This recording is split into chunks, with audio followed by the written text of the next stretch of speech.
We love this city. You look at the other folks that are running, they couldn't care less about New York. That's right. We do care about New York, and we care about New York a lot. And we care about New York values. Remember that. Yes. Do we nominate Donald Trump and hand the election to Hillary Clinton? Or do we unite behind the Cruz campaign and beat Hillary Clinton? Welcome, everybody. I'm Neil Cavuto, and, well, the countdown is on till New York voters get to start, well, having their say in all of this. 95 delegates up for grabs for Republicans tomorrow, and the polls seem to indicate that it is Donald Trump's race to lose. Maybe he can get all of those delegates. It is hard to say. This much is not. His chair in the state is Paladino, a former Republican gubernatorial candidate, big Trump supporter, and he believes it will be a big day and night for his candidate. Do you think he has to win virtually all of those delegates, Carl? Well, we're certainly trying. We've been working on this for 4 or 5 months, Neil, and I think the program worked pretty good. I followed them all across upstate New York. I had prepared the schedule. Every venue we went to, we drew crowds 2 and 3 times the size that we expected. Here in Buffalo tonight, it's going to be a boomer. We stopped. Yeah, he's going to be speaking there tonight, right? He's coming to speak. He'll be here at 7 o'clock.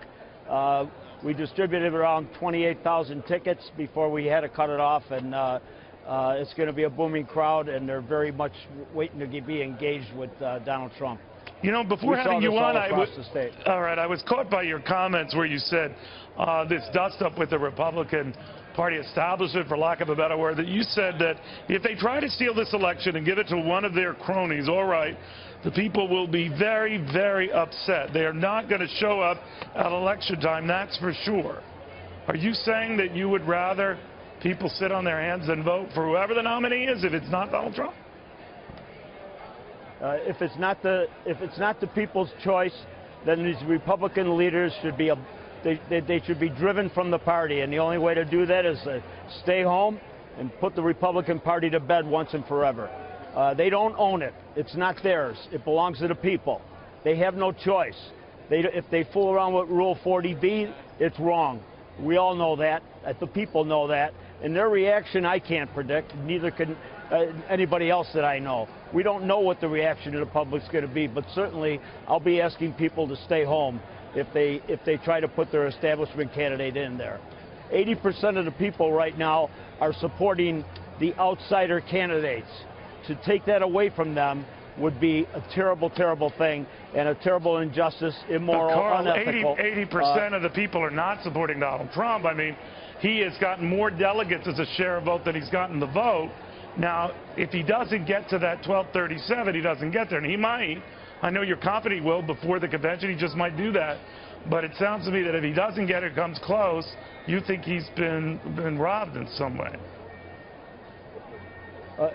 If he holds the majority of the delegates at the time of the convention, he should receive the nomination. And I don't think the people that support Donald Trump are going to take anything less. So even if he has the most delegates, he wouldn't have the majority of them, then why should he win it because he's close? Because he's the people's choice. And what I've illustrated by saying that both Cruz and Trump represent 80% of the entire rank and file of the Republican Party. For the Republican Party to try to take it away from him and give it to a Kasich or an unknown at this time would be disingenuous to the people of America. Carl, you're a great student of history. You're a great student of history, a Bonaventure grad, and you know these things. So all of a sudden, you know that there are things called ballots. If you don't get on the first ballot, he might do it on the second ballot. But to sort of rewrite history because your guy doesn't get it sounds like a sore loser. I know you're not a sore loser. No, it's not saying I'm a sore loser. It's saying that what's been going on all these years when they gave us Romney and they gave us McCain is that the party has rigged this election protocol to better themselves and put their own people into But he knew the rules, office. right? And Carl, you're a shrewd businessman. You've done very well. Donald Trump is a shrewd businessman. He knew the rules in states like Wyoming and Colorado, right? So he knew how it went. he doesn't have any problem playing by the rules. But if they try to engineer a convention and give it to somebody other than him or Cruz, okay, I think the American people are going to be very, very upset. Would you have been this way, Carl, in 1860 when they settled on this guy on a third ballot named, I think his name was Abraham Lincoln?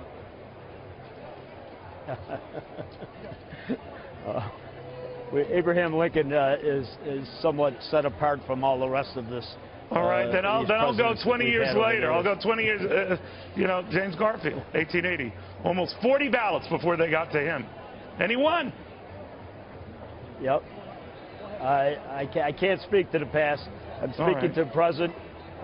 They have to play by the rules. If they try to change the rules or jury rig this convention by changing 40B and allowing a guy like Kasich, who hasn't won the 8 states, well, then they've changed the rules, unfortunately, that everybody started playing by, and that's wrong. But the one rule that was a constant throughout was that you needed 1,237. Like you said, your candidate might get there anyway, and all this is a moot point.